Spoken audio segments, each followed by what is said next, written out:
সবাইকে স্বাগত জানাচ্ছি। আজকে আমরা বাংলা গদ্যাংশের খুবই গুরুত্বপূর্ণ একটি গদ্য মাসি পিসি নিয়ে কথা বলবো। তোমরা জানো মাসি পিসি এই গল্পটির লেখক হচ্ছে মানিক বন্দ্যোপাধ্যায়। একটু ছবিতে মানিক বন্দ্যোপাধ্যায়কে তোমরা একটু দেখে নাও।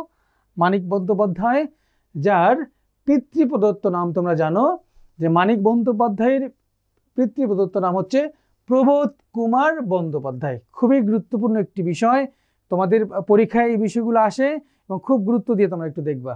পিতৃপ্রদত্ত নাম হচ্ছে প্রমোদ কুমার বন্দ্যোপাধ্যায়। তার সাহিত্যিক নাম যে নামে আমরা তাকে চিনি সেটি হচ্ছে মানিক বন্দ্যোপাধ্যায়, যার জন্ম হচ্ছে 1908 সালে। জন্ম কত সালে? 1908 সালে। এবং মনে রাখবা তার মৃত্যু হচ্ছে 1956 সালে। আচ্ছা, একটু খেয়াল করে দেখো, জন্মগ্রহণ করেন তোমরা জানো দুমকা শহর। কোন শহর? দুমকা শহর। এটিতে সাঁওতাল পরগনা বিহার রাজ্যের অন্তর্গত, যেটি দুমকা শহরে। আর পৈতৃক নিবাস ছিল মূলত তোমরা জানো, পৈতৃক নিবাস হচ্ছে আমাদের এই যে মুন্সিগঞ্জ, বিক্রমপুর, বাংলাদেশে। পিতার নাম হচ্ছে হরিহর বন্দ্যোপাধ্যায়, আর পেশা ছিল ডেপুটি ম্যাজিস্ট্রেট, আর মাতার নাম ছিল নিরুতা সুন্দরী দেবী। এই বিষয়গুলো তোমাদের লেখক পরিচিতি অংশ থেকে একটু দেখতে হবে। তোমরা জানো মানিক বন্দ্যোপাধ্যায় বেশ কিছুদিন ব্যবসা করেছিলেন এবং উনি চাকরিও করেছিলেন কিছুদিন। তার পরবর্তী সময় উনি একদম সাহিত্য সাধনায় মনোনিবেশ করেন এবং বন্ধুদের সাথে বাজি ধরে সে অনেক অল্প বয়সেই এই অতসীন মামি নামে গল্পটি লিখে ফেলেন। দেখো তার গল্পগ্রন্থগুলো নাম এখানে দেওয়া আছে। অতসী মামি, যেটি 1335 বঙ্গাব্দে প্রকাশিত হয়েছিল। উপন্যাসগুলো দেখো, জননী, দিবারাত্রি কাব্য, পুতুল নাচের ইতিকথা, খুব ইম্পর্টেন্ট এটি, পুতুল নাচের ইতিকথা, পদ্মা নদীর মাঝি, যে উপন্যাসটি পরবর্তী সময়ে চিত্রায়িত হয়েছিল এবং এটি নিয়ে একটা সিনেমা বানানো হয়েছিল। এরপরে দেখো শহরতলী, অহিংসা, শহরবাসীর ইতিকথা, চতুষ্কোণ, খুবই গুরুত্বপূর্ণ একটি উপন্যাসের নাম ওনার, চতুষ্কোণ, ইতিকথার পরের কথা, এটি খুব গুরুত্বপূর্ণ। তারপর আরোগ্য, হ্যাঁ, তারপর হচ্ছে তোমার হলুদ নদী, সবুজ বন, এগুলো সবগুলো তোমরা দেখবা এবং এগুলো যেগুলো হাইলাইট করে দেওয়া আছে সেগুলো একটু তোমরা বেশি বেশি করে দেখবে। প্রিয় শিক্ষার্থীবৃন্দ, এখন আসো লেখক সম্পর্কে কয়েকটি গুরুত্বপূর্ণ তথ্য, যে তথ্যগুলো থেকে অনেক সময় বিশ্ববিদ্যালয় ভর্তি পরীক্ষায় প্রশ্ন এসে থাকে। তোমরা একটু মনোযোগ দাও। দেখো, যেটি বলছিলাম, মানিক বন্দ্যোপাধ্যায়ের প্রথম গল্পটির নাম হচ্ছে অতসী মামি, যেটি মাত্র 20 বছর বয়সে উনি বন্ধুদের সাথে অনেকটা বাজি ধরে এই গল্পটি লিখেছিলেন। প্রথম উপন্যাসটি খুবই বিখ্যাত একটি উপন্যাস, সেটি হচ্ছে পদ্মা নদীর মাঝি, যেটি 1936 সালে প্রকাশিত হয়। তার বিখ্যাত উপন্যাসগুলো আমরা একটু আগেও দেখলাম। এখন দেখো, জননী, দিবারাত্রি কাব্য, পদ্মা নদীর মাঝি, পুতুল নাচের ইতিকথা, চিহ্ন ইত্যাদি। সাহিত্য সাধনার ক্ষেত্রে যে বিষয়টি মনে রাখতে হবে, দেখো টোটাল 40টি মতান্তরে তোমরা দেখবো 39টি, হ্যাঁ, 39টি উপন্যাস বা 40টি উপন্যাস উনি লিখেছিলেন এবং 300টির অধিক ছোট গল্প উনি লিখেছিলেন। খুবই ইম্পর্টেন্ট এই বিষয়টি, হ্যাঁ, মনে রাখবা। আর লেখকের উল্লেখযোগ্য বৈশিষ্ট্য যা দেখো, বিজ্ঞান মনস্ক, সমাজ বাস্তবতার শিল্পী, বিজ্ঞান ভিত্তিক লেখক ছিলেন, তাকে আমরা বিজ্ঞান মনস্ক বলতে পারি। মনোজগৎ অত্যন্ত, আচ্ছা কি বলছে, উপন্যাস এবং ছোট গল্পের লেখক হিসেবে মানিক বাংলা সাহিত্যে বেশ খ্যাতিমান একজন লেখক। মানিক বন্দ্যোপাধ্যায় সত্যিকার অর্থে আমরা যেটা বলেছিলাম, বাংলা সাহিত্যের ক্ষেত্রে বিশেষ করে উপন্যাস এবং ছোট গল্পের ক্ষেত্রে খুবই উল্লেখযোগ্য এবং খ্যাতিমান একজন লেখক, খুব শক্তিশালী একজন লেখক। প্রিয় শিক্ষার্থীবৃন্দ, এখন আসলে আমরা আলোচনা করবো এই গল্পটির উৎস পরিচিতি থেকে। তোমরা জানো উৎস পরিচিতি থেকে প্রতি বছরই প্রশ্ন হয়ে থাকে, হ্যাঁ, তারই ধারাবাহিকতা। দেখো, মাসি পিসি গল্পটি প্রথম প্রকাশিত হয় কলকাতার পূর্বাশা পত্রিকা। কোন পত্রিকা? পূর্বাশা পত্রিকা, খুব গুরুত্বপূর্ণ পূর্বাশা পত্রিকা। আচ্ছা, কোন সংখ্যায়? দিবা হচ্ছে চৈত্র সংখ্যায়। আর পরে এটি সংকলিত হয় পরিস্থিতি গল্পগ্রন্থে। কোন গল্পগ্রন্থে? পরিস্থিতি গল্পগ্রন্থে। এবং বর্তমান পাঠ যেটি আমরা পড়ছি সেটি ঐতিহ্য প্রকাশিত মানিক রচনাবলীর 5ম খণ্ড থেকে। প্রিয় শিক্ষার্থীবৃন্দ, এখানে 3টি বিষয় তোমাদের গুরুত্ব দিতে হবে। দেখো, প্রথম প্রকাশিত কোন পত্রিকায়? পূর্বাশা পত্রিকায়। প্রথম সংকলিত হয় পরিস্থিতি নামক গল্পগ্রন্থে এবং বর্তমান পাঠ যেটি নেওয়া হয়েছে সেটি হচ্ছে মানিক রচনাবলীর 5ম খণ্ড থেকে, যেটি কিনার প্রকাশক কোম্পানি হচ্ছে ঐতিহ্য। প্রিয় শিক্ষার্থীবৃন্দ একটু খেয়াল করে দেখো, যদি প্রশ্ন তোমাদের এরকম আসে যে মাসি পিসি গল্পটির উপজীব্য বিষয় মর্ম মানে কি, তোমরা অবশ্যই দিবা যে পুরুষ শাসিত সমাজের বিরুদ্ধে সংগ্রামী নারী। খুব ইম্পর্টেন্ট একটি, যে পুরুষ শাসিত সমাজের বিরুদ্ধে সংগ্রামী নারী। একটু খেয়াল করো, মাসি পিসি গল্পটি যখন আমরা পড়বো তখন যে চরিত্র বিশ্লেষণ, চরিত্রগুলো আমাদের প্রথম তোমাদেরকে আগে বলেছি, যখনই তোমরা কোনো গল্প পড়বে তখন চরিত্রগুলো প্রথমে আইডেন্টিফাই করে ফেলবে এবং চরিত্রগুলোর যে বিশেষণগুলো ব্যবহৃত হয়েছে এবং বিশেষ কিভাবে পরিচিত হয়েছে সে এবং কোন উক্তিগুলো তাদের, সে বিষয়গুলো একটু খেয়াল করবে। দেখো শুরুতেই এই মাসি পিসি গল্পের কেন্দ্রীয় চরিত্র তোমরা জানো মাসি পিসি আহ্লাদি, যাকে কেন্দ্র করে এই গল্পটির কাহিনী আবর্তিত হয়েছে। আহ্লাদি, তারপরে হচ্ছে কৈলাস, যোগু, রহমান, কানাই চৌকিদার, দারোগা বাবু, পেয়াদা। গুন্ডা কে কে ছিল?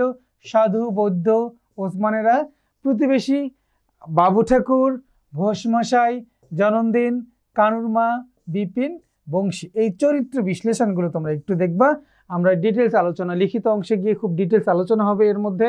এরপরে দেখো এই গল্পটির যে সার কথা বা মূল বিষয়বস্তু, তোমরা গল্পটি অবশ্যই পড়েছো। মূল বিষয়বস্তু অর্থাৎ গল্পটির তোমরা দেখো টেক্সট বইয়ের ক্ষেত্রে যে পাঠ পরিচিত অংশটা রয়েছে, সেই পাঠ পরিচিত অংশটা অবশ্যই তোমাদেরকে খুব মনোযোগ সহকারে পড়তে হবে, কেননা এই পাঠ পরিচিত অংশ থেকে প্রায়শই প্রশ্ন এসে থাকে। দেখো কি বলা হয়েছে, যে স্বামীর নির্মম নির্যাতনের শিকার পিতৃমাতৃ এক তরুণীর করুণ জীবন কাহিনী নিয়ে রচিত হয়েছে। অর্থাৎ পিতৃমাতৃহীন এক তরুণী, এই তরুণী হচ্ছে কি আহ্লাদির। একটু দেখো এই আহ্লাদি নামক ওই তরুণী মাসি পিসি দুজনেই বিধবা এবং নিঃস্ব ছিল। এই মাসি পিসি তারা তাদের নিজেদের অস্তিত্ব রক্ষার পাশাপাশি বিরূপ বিশ্ব থেকে, অর্থাৎ তৎকালীন আর্থসামাজিক অবস্থায় আমাদের মেয়েরা যে নির্যাতিত, নিপীড়িত এবং অনেক নিপীড়নের শিকার হতো, সেই বিরূপ বিশ্ব থেকে আহ্লাদিকে রক্ষার জন্যে তার মাসি পিসি যে বুদ্ধিদীপ্ত, একটু খেয়াল করে দেখো, বুদ্ধিদীপ্ত এবং সাহসী সংগ্রাম পরিচালনা করেন, সেটি গল্পটিকে তাৎপর্যপূর্ণ করে তুলেছে। খুবই গুরুত্বপূর্ণ এই অংশটি।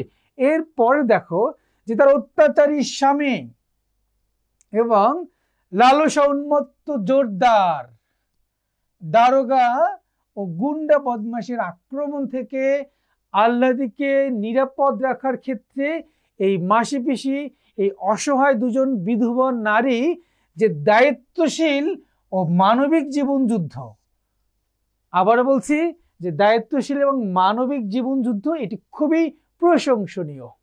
এবং এই গল্পটির আমরা আরো কিছু বিষয় দেখতে পারবো, যে দুর্ভিক্ষের যে মর্মস্পর্শী স্মৃতি, বাংলায় যে দুর্ভিক্ষ, আচ্ছা যেটি আমরা বলি যে 43-এর মন্বন্তর, যে বাংলার দুর্ভিক্ষের যে মর্মস্পর্শী স্মৃতি, জীবিকা নির্বাহের কঠিন সংগ্রাম, অর্থাৎ এই নিঃস্ব দুজন বিধবা মাসি পিসি তাদের জীবিকা নির্বাহের জন্য যে কঠিন সংগ্রাম, সেই অংশটি পাশাপাশি নারী হয়েও তৎকালীন আর্থসামাজিক পরিবেশে নারী হয়েও তাদের নৌকা চালনা এবং সবজির ব্যবসা পরিচালনা করা, এই বিষয়গুলো এই গল্পের বৈচিত্র্যময় দিক। তোমরা গল্পটি যখন পড়েছো তখন দেখেছো এই বিষয়গুলো কত গুরুত্ব দিয়ে আমাদের লেখক উপস্থাপন করেছেন।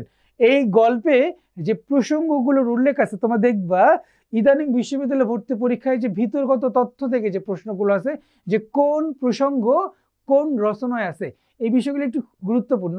যেমন মাসি পিসি গল্পে উল্লেখ আছে, দেখো পাখি, কোন পাখি? শকুনের কথা উল্লেখ আছে। কিসের? শকুনের কথা উল্লেখ আছে। পশু, ছাগলের কথা উল্লেখ আছে।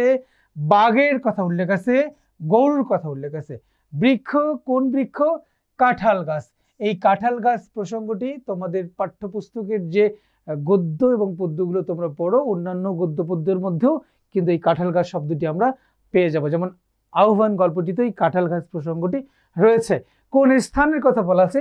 যে কাচারি বাড়ি, ওই যে বুড়ি মাসি পিসিকে যে রাতের বেলা যে ডেকে নিয়ে যাওয়ার জন্য লোক পাঠিয়েছিল আমাদের গ্রামের মাতব্বর। যানবাহন হচ্ছে শালতি। শালতি তোমরা জানো, শালতি হচ্ছে ছোট নৌকা। অর্থাৎ এই গল্পটি যখন তোমরা পড়ছো তখন শব্দের অর্থ টিকা অংশে দেখবে যে খুব সুন্দর করে এই আলোচনাগুলো করা আছে এবং শব্দের অর্থ টিকাগুলো অবশ্যই তোমরা মনোযোগ দিয়ে পড়বে। প্রিয় শিক্ষার্থীবৃন্দ, দেখো একটি রোগের কথা বলা আছে, খুব ইম্পর্টেন্ট এটি। যে মাসিপেশি গল্পে কোন রোগের কথা উল্লেখ আছে? মাসিপেশি গল্পে কলেরা নামক রোগটির কথা উল্লেখ আছে। শাকসবজি কি কি উল্লেখ আছে? ধান, ডাল, ডাঁটা, শাকপাতা, কুমড়া ইত্যাদি। এবং ফল আমরা বলছি যে বৃক্ষ হচ্ছে কাঁঠাল গাছ, এবং ফলের কথা বলা আছে কাঁঠাল। আর রং, কোন কোন রঙের উল্লেখ আছে? এই প্রসঙ্গটি প্রায় আসে যে কোন কবিতা বা কোন গদ্যে কোন রঙের উল্লেখ আছে। দেখো আমরা দেখব যে মাসিপেশি গল্পে সাদা এবং লাল এই দুটি রঙের কথা উল্লেখ আছে। প্রিয় শিক্ষার্থীবৃন্দ, ব্যাকরণ অংশ থেকে তোমরা দেখবা ইদানিং ভর্তি পরীক্ষায় আমাদের ব্যাকরণ অংশের যে প্রশ্নগুলো হয় সেগুলো অধিকাংশ প্রশ্ন প্রথম পত্র থেকে হচ্ছে ইদানিং। দেখো সন্ধি গঠিত শব্দ, তারপর উপসর্গ গঠিত শব্দ, তার বিদেশি শব্দ, এখানে দেখো মুশকিল একটি শব্দ আছে যেটি হচ্ছে আরবি শব্দ, এবং ব্যাসবাক্য সহ সমাস নির্ণয়। এখানে ব্যাসবাক্যের ক্ষেত্রে দেখো আমাদের সমাসের ক্ষেত্রে এখানে দুটি গুরুত্বপূর্ণ সমাসের কথা বলা আছে। তপবন, তপবন ব্যাসবাক্য করলে হচ্ছে তপের নিমিত্ত বন, এটি জানি আমরা। নিমিত্ত অর্থে কি হয়? চতুর্থী তৎপুরুষ। আর মহাকবি, মহাকবি হচ্ছে মহান যে কবি, এটি হচ্ছে কর্মধারা সমাস। প্রিয় শিক্ষার্থীবৃন্দ, আমরা দেখব যে এই মাসিপেশি গল্পের যে বিষয়গুলো এখন আমরা আলোচনা করলাম, এবং আমাদের লিখিত অংশে এই মাসিপেশি গল্প থেকে আরো বিস্তারিত আলোচনা হবে। আশা করছি তোমরা যে অংশটি আমরা আলোচনা করেছি এই অংশটি যদি লেখক পরিচিতি, পাঠ পরিচিতি, শব্দের অর্থ টিকা এবং গল্পের যে মূল বিষয়বস্তু, চরিত্র বিশ্লেষণ এবং ভিতরগত তথ্য সহ যে বিষয়গুলো আলোচনা হইলো, এই আলোচনাগুলো যদি তোমরা একটু মনোযোগ দিয়ে খেয়াল করো, একটু মনোযোগ সহকারে যদি পড়ো, তাহলে আশা করছি মাসিপেশি গল্প থেকে বিশ্ববিদ্যালয়ে ভর্তি পরীক্ষায় তোমাদের যে প্রশ্ন আসুক না কেন তোমরা প্রশ্নগুলোর উত্তর সঠিকভাবে দিতে পারবে, এবং সেজন্য তোমাদেরকে অবশ্যই বেশি বেশি করে অনুশীলন করতে হবে। তো প্রিয় শিক্ষার্থীবৃন্দ, আজকে এই পর্যন্ত শেষ করছি। আল্লাহ হাফিজ।